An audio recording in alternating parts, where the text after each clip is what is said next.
महाभारत में संजय की दूरदृष्टि का जिक्र है तो अर्जुन की तरह सिर्फ मछली के आंख में निशाना लगाने का भी मिसाल दिया जाता है।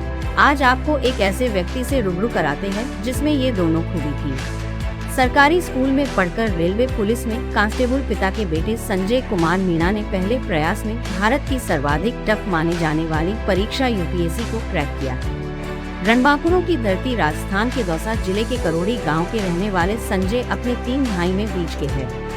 गांव के सरकारी स्कूल से क्लास 3 तक की पढ़ाई करने के बाद संजय ने देवनारायण शिक्षा निकेतन स्कूल अजमेर और विराजनंद सीनियर सेकेंडरी स्कूल अजमेर से आगे की पढ़ाई किया। इसके बाद की पढ़ाई के लिए उन्होंने दिल्ली का रुख किया और इलेक्ट्रिकल इंजीनियरिंग में ग्रेजुएशन किया। बेटे को पढ़ाने के लिए संजय के पिता अमर सिंह को कर्ज तक लेना पड़ा था। पिता के त्याग और उनकी आंखों में पल रहे सपने को संजय ने अपने दिल में जिंदा रखा। इंजीनियरिंग की पढ़ाई के दौरान ही उन्हें यूपीएससी के बारे में पता चला और संजय दूरदृष्टि और पक्का इरादा लेकर मैदान में उतरे और पहली बार में ही मैदान फतह कर लिया।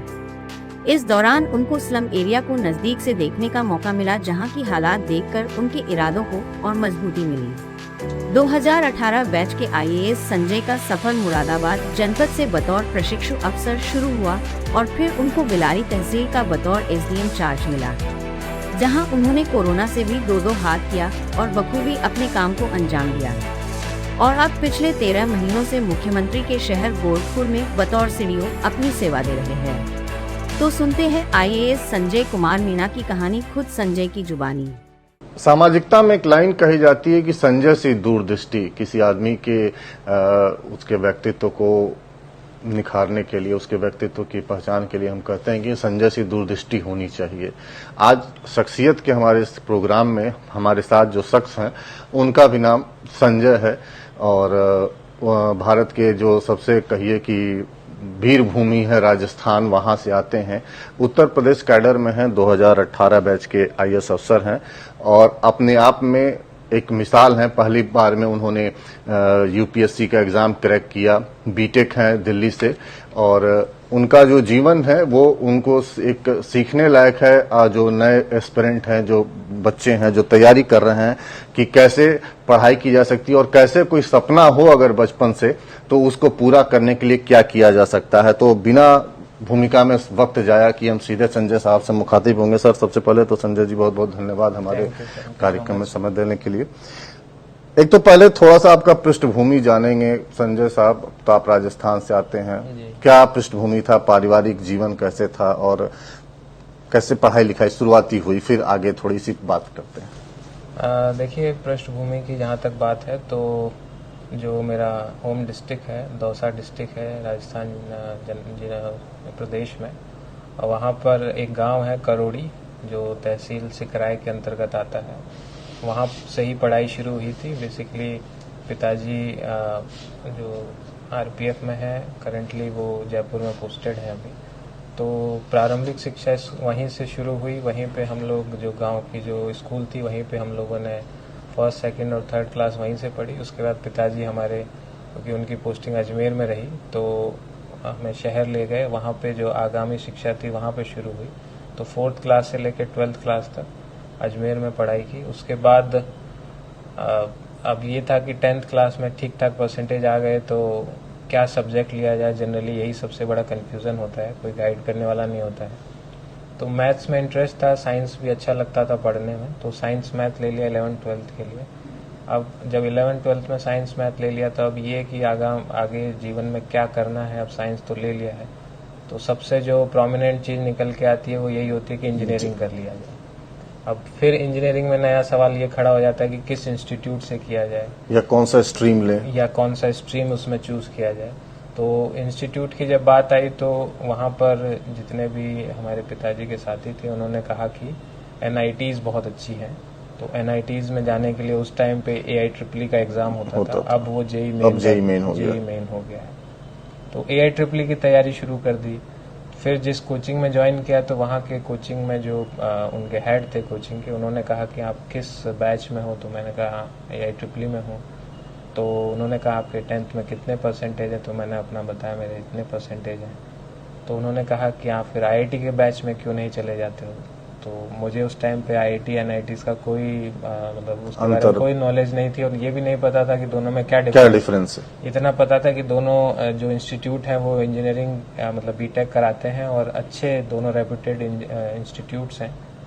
तो उन्होंने IIT के बैच में ट्रांसफ़र करा दिया। उसके बाद जब 12th के साथ IIT का एग्ज़ाम दिया तो लकीली उसके एग्ज़ाम में सिलेक्शन हो गया और उसके बाद काउंसलिंग में IIT दिल्ली में इलेक्ट्रिकल ब्रांच मुझे मिली, तो वहाँ से फिर बीटेक का सफ़र शुरू हो गया। ये 2012 से 2016 तक 4 साल IIT दिल्ली से मैंने बीटेक की इलेक्ट्रिकल इंजीनियरिंग में। उसी दौरान जब मैं 3rd ईयर में था तो जाने से पहले जब कॉलेज में गए थे उस टाइम पे ये कोई एम नहीं था कि सिविल सर्विसेज ही ज्वाइन करना है, क्योंकि उस टाइम पे ये था कि अभी क्योंकि इंजीनियरिंग करनी है 12th के बाद साइंस से ही इंजीनियरिंग की है, तो उसको देखते हुए फिर 3rd ईयर में जब हम लोग वहाँ पर एक कंपलसरी होता है कि आपको या तो NCC या NSS में कोई एक चीज़ ऑप्ट करनी है और जो भी चीज़ आप ऑप्ट करेंगे उसमें कंपलसरी 200 आवर्स आपको कंप्लीट करने हैं, वो डिग्री के लिए मैंडेटरी होता है।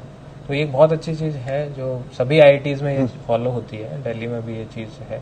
तो हमने NSS को ऑप्ट किया और वहाँ पर जो दिल्ली के स्लम एरियाज़ होते हैं, जो वसंत कुंज में, वसंत विहार में, बिल्कुल कॉलेज के बगल में, वहाँ हम लोग जाते थे और वहाँ जो बच्चे पढ़ नहीं पाते थे, जिनके पेरेंट्स अफोर्ड नहीं कर सकते थे, क्योंकि दिल्ली में ऑलरेडी बहुत क्राउडेड है, वहाँ स्कूल्स जो हैं, जो प्राइवेट स्कूल हैं, वहाँ एडमिशन वो लोग करा नहीं पाते हैं फाइनेंशियल कंडीशंस की वजह से। तो गवर्नमेंट स्कूल के जो बच्चे होते थे उनको हम एक्स्ट्रा पढ़ाने के लिए, जैसे कहते हैं रेमेडियल टीचिंग करने के लिए हम लोग जाते थे। तो वहाँ जब उनकी कंडीशन देखी तो ये लगा कि यार क्यों ना इनके लिए हम लोग कुछ करें, जो किसी एक सेक्टर को ऑप्ट करें जिसमें हम बेटर कर सकते हैं। तो फिर जानने की कोशिश की तो पता चला कि सिविल सर्विसेज एक ऐसा प्लेटफॉर्म है जो आपको डिफरेंट फील्ड में काम करने का मौका देता है। आप किसी MNC में चले जाइए, किसी भी प्राइवेट इंस्टीट्यूट को ज्वाइन करते हैं तो एक पर्टिकुलर एक मोनोटोनस फील्ड रह जाती है आपकी, हालांकि उसका कोई कंपैरिजन नहीं कर रहा हूँ मैं, लेकिन एक है कि डाइवर्सिटी जब चाहिए जॉब में तो सिविल सर्विसेज बेस्ट ऑप्शन मुझे उस टाइम पे लगा। तो उसके बाद सिविल सर्विसेज की तैयारी शुरू की, पूरा प्रोसेस पता किया कि क्या प्रोसेस होता है, कौन कौन सी सर्विसेज होती है। उस टाइम तक कोई डिफरेंस नहीं पता था, ये भी नहीं पता था कि ये जितनी भी सर्विसेज होती हैं सब एक ही एग्ज़ाम से सेलेक्ट होती हैं। पहले लगता था कि IAS का एग्ज़ाम अलग होता है, IPS का अलग होता है, IRS का अलग होता है। फिर जब पूरा प्रोसेस उसके बारे में समझ में आया, उसके बाद प्रिपरेशन शुरू की। तो प्रिपरेशन में फिर पहला डाउट यही आया कि ऑप्शनल क्या लिया जाए। तो सब ने सजेस्ट किया कि ज्योग्राफी ले लो। उस टाइम पे ज्योग्राफी काफ़ी पीक पे था और थोड़ा सा क्योंकि टेक्निकल था और बीइंग इंजीनियर तो टेक्निकल सब्जेक्ट पढ़ना थोड़ा इजी हो जाता है। बट फिर ये दिमाग में आया कि एक सब्जेक्ट जो बिल्कुल आइडिया नहीं है जिसके बारे में और जिसको कभी पढ़ा नहीं है अभी तक, केवल 10th तक जो सोशल साइंस के एक पार्ट की तौर में पढ़ा है, तो उससे बेटर है कि जो हमने अपने 4 साल में पढ़ा है क्यों ना उसी को ऑप्ट किया जाए, उसी को और रिफाइन किया जाए, उसी में बेटर परफॉर्म किया जाए। तो उसके बाद इलेक्ट्रिकल इंजीनियरिंग ऑप्शनल लिया और तैयारी शुरू कर दी कॉलेज से निकलने के बाद। और ग्रुप सर्किल भी ऐसा ही था कि हमारा ग्रुप ऐसा था कि हम लोग एक दूसरे को मोटिवेट करते थे। हम 4 लोगों के साथ तैयारी करते थे और चारों लोग अब अलग अलग फील्ड में, अलग अलग सर्विस में, अलग अलग कार्डर्स में हैं। तो ये आपने 3rd ईयर में ही इसकी तैयारी आपने शुरू कर दी थी? जी, 3rd ईयर जब खत्म हो गया, मतलब 4th ईयर स्टार्टिंग में इसकी तैयारी मैंने शुरू की और 1 साल अच्छे से तैयारी कर, कॉलेज से निकलने के बाद 2016 में कॉलेज से निकले, 1 साल पूरा तैयारी की 2016 से 2017। मुझे याद है 2017 में 18 जून को प्रीलिम्स था। बहुत नर्वस भी था उस टाइम पे क्योंकि पहला एग्ज़ाम था और जिस एग्ज़ाम के लिए आप एक ऑलमोस्ट 1.5 साल तैयारी करो तो नर्वसनेस तो मतलब बहुत हो जाती है, बट ऑब्वियस है, बहुत ऑब्वियस ही चीज़ है। उसके बाद प्रोसेस जो था मेंस एंड फिर इंटरव्यू और फाइनली 27 अप्रैल 2018 को वो रिजल्ट आया तो उसमें 279 रैंक आई और ऑल इंडिया रैंक। अच्छा, तो आप जब तैयारी कर रहे थे तो आपने सब कुछ सेल्फ स्टडी किया कि कुछ कोचिंग या ऑनलाइन का जमाना उस समय उतना था? अब तो का ज्यादा चलन है, तो उस समय था कि नहीं? तो कुछ आपने सहारा लिया किसी चीज का? नहीं, देखिए जो इंजीनियरिंग ऑप्शनल्स की तो कोई तैयारी नहीं कराता था उस टाइम पे। लेकिन जीएस के बारे में क्योंकि कोई आइडिया नहीं था, तो जीएस के लिए जो Vajiram and Ravi coaching institute है वहाँ पे राजेंद्र नगर में, उसको ज्वाइन किया था। उसका जो 10 मंथ्स का कोर्स होता है तो वो हम लोगों ने किया था। तो वो तो इंग्लिश मीडियम है बाजीराव? जी जी, इंग्लिश मीडियम से ही मैंने तैयारी की है। हालांकि 12 तक मैं हिंदी मीडियम से पढ़ा हूँ, तो ऐसा लोगों को कन्फ्यूजन होता है कि हिंदी मीडियम से पढ़े हैं तो लोग इंग्लिश में बेटर परफॉर्म नहीं कर सकते। ये सब मिसनोमर है। अगर आप तैयारी करेंगे तो जनरल इंग्लिश भी अगर आप लिख सकते हैं तो आप एग्जाम इसमें आप इंग्लिश लैंग्वेज लेके भी क्वालिफाई कर सकते हैं। तो फिर वो एक कोचिंग के नाम पर बाजीराव ही रहा उसके बाद। अच्छा, जैसे आप बताते आपके फादर आरपीएफ में हैं और अभी सर्विस में हैं, जी, जी। तो क्या वो भी कुछ एक कारण रहा क्या बचपन में, या वो कभी मतलब जब आप दिल्ली नहीं आए थे उसके पहले भी एक ख्वाब था कि मुझे भी टेबल के उस साइड रहना है, इस साइड नहीं रहना, कभी ऐसा कोई थॉट आया था? नहीं, देखिए पिताजी आरपीएफ में उस टाइम पे जब हम लोग छोटे थे तो कांस्टेबल थे। अभी करंटली वो हेड कांस्टेबल है। तो और ना ही फैमिली में कोई सिविल सर्विसेज में रहा है, पूरे गांव में कोई सिविल सर्विसेज में नहीं था, या किसी बड़ी सरकारी नौकरी में, या किसी बड़ी सरकारी नौकरी में नहीं था, जान पहचान में भी नहीं था। इसलिए जैसे मैंने बताया अभी कि 11th-12th में जब ये हुआ कि किस इंस्टीट्यूट से बीटेक करनी है, तो पहले एनआईटी का ख्याल आया, ना कि आईआईटी का, क्योंकि किसी को आइडिया नहीं था कि आईआईटी उससे भी बड़ी होती है। आईआईटी और एनआईटीज में क्या डिफरेंस है, क्या प्रोसेस है। तो कहीं ना कहीं ये मैं मानता हूँ एक बेनिफिट भी देता है कि एक्सपेक्टेशंस बहुत कम होती है जनरली। जैसे अगर किसी के पेरेंट्स या रिलेटिव पहले से सर्विसेज में है तो उसके ऊपर एक प्रेशर ऑलरेडी रहता है, यार मेरे पेरेंट्स या मेरे रिलेटिव पहले से हैं, तो उसको लगता है कि मैं अगर क्वालिफाई नहीं होऊंगा तो सोसाइटी मुझे क्या कहेगी, या मेरे रिलेटिव्स क्या कहेंगे, या मेरे अपने पेरेंट्स क्या कहेंगे। यहाँ पे ये था कि एकदम खुली किताब है, जो भी होगा वो अच्छा ही होगा। XYZ सर्विस में जाएंगे तो उस खुली किताब के पहले पेज पे लिखा जाएगा कि हाँ इस सर्विस में सेलेक्ट हो गए, चाहे वो IAS हो, IPS हो, IRS हो, या और तमाम 22 सर्विसेज हैं इसमें वो। अच्छा, मैं जान रहा हूँ तो वक्त कीमती है, बस 2 छोटे सवाल। एक तो क्या आप ये सलाह देते हैं अभी भी जो नए बच्चे तैयारी कर रहे हैं, आप सेल्फ स्टडी से पढ़ के आए या 10 महीने आपने कोचिंग का सहारा लिया, तो अब या तो ऑनलाइन के माध्यम से या सेल्फ स्टडी करके इस एग्जाम को क्रैक किया जा सकता है, या क्या टिप्स देना चाहेंगे आप? देखिए, कोई भी एग्जाम हो सेल्फ स्टडी के माध्यम से तो किया ही जा सकता है, और ऐसा कहीं मैंडेटरी नहीं है कि आपको एग्जाम क्वालिफाई करने के लिए कोचिंग की आवश्यकता हो। अभी जैसे हमारे बैच में मैं एग्जांपल दूंगा, आप सभी ने शायद सुना भी होगा, जो रैंक 2 है अनु कुमारी, हाँ, विदाउट कोचिंग उन्होंने क्वालिफाई किया है और ऑल इंडिया रैंक 2 उनको मिली है। और जैसा मैंने भी बताया कि जो जीएस है उसके लिए मैंने कोचिंग ली थी, और इंजीनियरिंग ऑप्शनल्स की कोई कोचिंग नहीं कराता है, तो वो अपना जितना कॉलेज में पढ़ाया और उसके बाद जो सब्जेक्ट नहीं पढ़े थे वो खुद से पढ़े। 5 टॉपिक ऐसे थे इंजीनियरिंग ऑप्शनल में जो कॉलेज में हम लोगों ने नहीं पढ़े थे, वो मैंने खुद से पढ़े। मैं और मेरा एक साथी दोनों का सेम ऑप्शनल था, हम लोग डिस्कस करते थे अगर कोई भी डाउट आता था उसमें। तो नो डाउट सेल्फ स्टडी से कोई भी एग्जाम क्वालिफाई किया जा सकता है, बशर्ते आप मेहनत करें, उसको आपकी अंडरस्टैंडिंग हो, आपका इंटरेस्ट हो सब्जेक्ट में। कई बार होता है हम लोग वो ऑप्शनल ले लेते हैं या उस फील्ड में चले जाते हैं जहां हम लोगों का इंटरेस्ट नहीं होता है। जहां इंटरेस्ट नहीं होता है फिर वो एक बर्डन हो जाता है, वो लगता है कि यार ये जल्दी चीज खत्म नहीं हो रही है, अभी तो यही टॉपिक खत्म नहीं हुआ, तो अगले टॉपिक पे हम लोग कैसे जाएंगे। तो जरूरी है कि उसी फील्ड को आप ऑप्ट करिए जिसमें आपका इंटरेस्ट हो, उसी चीज में आप कंटिन्यू करेंगे तो एक बार नहीं, 2 बार नहीं, तो 3-4 बार में आपको सफलता जरूर मिलेगी। और एक बार अगर नहीं मिलती है तो उसमें हताश होने की आवश्यकता नहीं है, ये बड़ी बात, क्योंकि फेल जो जैसा एक कोट है, मैं कोट जरूर करूंगा, फेल का मतलब फेल नहीं होता है, फेल को अगर आप पार्टीशन करेंगे तो it's first attempt in learning. अच्छा, वेरी गुड। तो हाँ, तो FAIL जैसे हम कहते हैं, तो it's first attempt in learning. तो अगर आप फेल हो गए हो इसका मतलब आपने अभी फर्स्ट अटेम्प्ट किया है लर्निंग में, अभी आपको और सीखने की जरूरत है और अपने आप को रिफाइन करने की जरूरत है।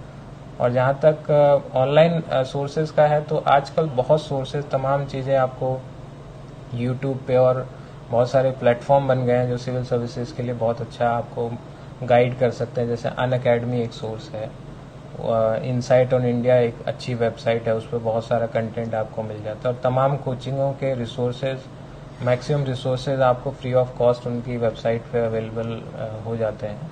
तो ऐसा नहीं है कि आपको कोचिंग ही ज्वाइन करनी पड़ेगी, ये है कि आपको एक रोड मैप पता हो आपको क्या करना है। उसके लिए आप किसी सेलेक्टेड कैंडिडेट से या अपने अगर फैमिली में कोई है उससे पूछ सकते हैं, वो आपको बेटर बता देगा। अगर आप कोचिंग अफोर्ड नहीं कर सकते हैं या करना नहीं चाहते हैं, वो सबका अपना इंडिविजुअल डिसीजन है।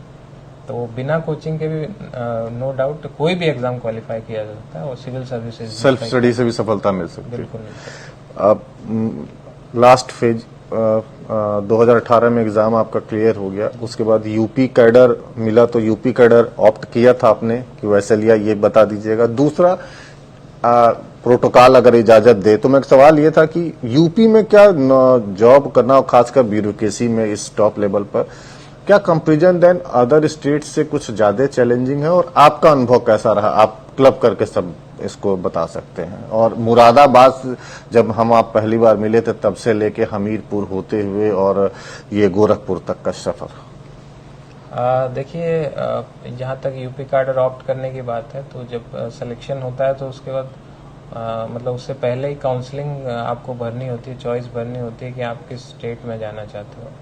तो 2018 बैच से जो जनरली काउंसलिंग का मेथड था उसको थोड़ा बदल दिया था यूपीएससी ने।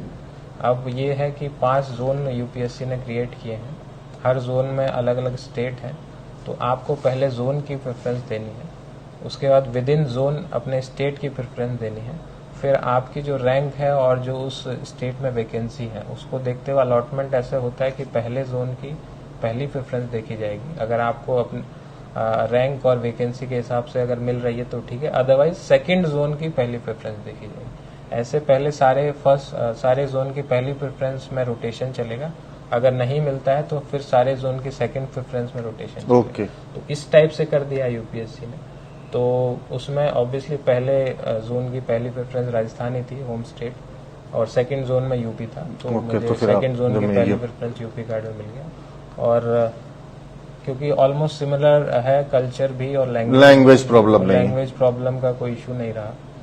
और जो आपने चैलेंजेस की बात की, तो जैसे देखिए यूपी और सच अ वास्ट स्टेट, यहाँ पे एग्जैक्टली अलग अलग तरीके के जो है इश्यूज रहते हैं, हर रीजन का अपना एक बिल्कुल, issue हर एक डिस्ट्रिक्ट का दूसरे डिस्ट्रिक्ट में जाएंगे तो बदल जाता है। बिल्कुल बिल्कुल, हर डिस्ट्रिक्ट का अपना एक यूनिकनेस है। जैसे इंडिया खुद एक डाइवर्स कंट्री है, तो यूपी भी एक बहुत डाइवर्स स्टेट है। अब वेस्ट यूपी में जैसे जब मैं मुरादाबाद में अंडर ट्रेनिंग था तो वहाँ डिफरेंट इश्यूज थे।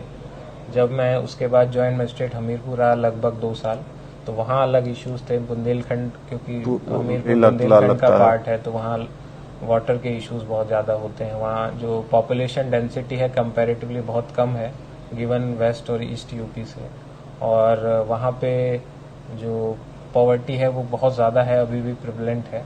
तो वहाँ पे उस फील्ड में काम करने का एक अलग एक्सपीरियंस है। फिर जब मैं यहाँ गोरखपुर आया, being CM sir city as chief development officer, यहाँ जब मैंने ज्वाइन किया तो यहाँ अलग चैलेंजेस हैं कि आपको एकदम रोल रिवर्सल हो जाता है एसडीएम और सीडीओ का। एसडीएम में आप पूरा रेवेन्यू डिपार्टमेंट को हैंडल करते हो, पूरा मजिस्ट्रेसी देखते हो। सीडीओशिप में पूरा डेवलपमेंट विंग को जो है लीड करना पड़ता है। इसमें तमाम डिपार्टमेंट, मोर देन 40 डिपार्टमेंट्स ऐसे हैं जिनको आप रिव्यू करते हो, उनकी मॉनिटरिंग करते हो, उनकी स्कीम्स को देखते हो कि वो बेटर इम्प्लीमेंट हो रही है कि नहीं, लास्ट माइल तक वो लोगों को पहुंच पा रही है कि नहीं, बेनिफिशियरी उसमें प्रॉपर जो एक्चुअल में पात्र हैं उनको ही मिल पा रहा है ना, किसी अपात्र को तो किसी स्कीम का लाभ नहीं दिया जा रहा है। तो हर जगह के अपने अपने चैलेंजेस हैं, और मैं मानता हूं कि यही चैलेंजेस हैं जिनको देखते हुए हम लोग इस सर्विस में आते हैं कि डाइवर्स है, नेचर भी डाइवर्स है। आपको हर नेक्स्ट पोस्टिंग में नए चैलेंजेस दिखते हैं, नए रोल दिखते हैं। अब यहाँ के बाद अगर किसी और डिस्ट्रिक्ट में जाएंगे तो उसमें नए चैलेंजेस हम लोगों को देखने को मिलेंगे। तो नो डाउट डाइवर्सिटी, और यही डाइवर्सिटी यूपी को थोड़ा चैलेंजिंग बनाती है। बिल्कुल बिल्कुल, यूपी को चैलेंजिंग भी बनाती है, और यहाँ काम करने का बहुत स्कोप है। और सच अ डाइवर्स स्टेट, यहाँ पे 75 डिस्ट्रिक्ट्स भी हैं, तो एक डिस्ट्रिक्ट में काम करने के बाद जब दूसरे डिस्ट्रिक्ट में भी जाते हैं तो वहाँ अलग चैलेंजेस देखने को मिलते हैं।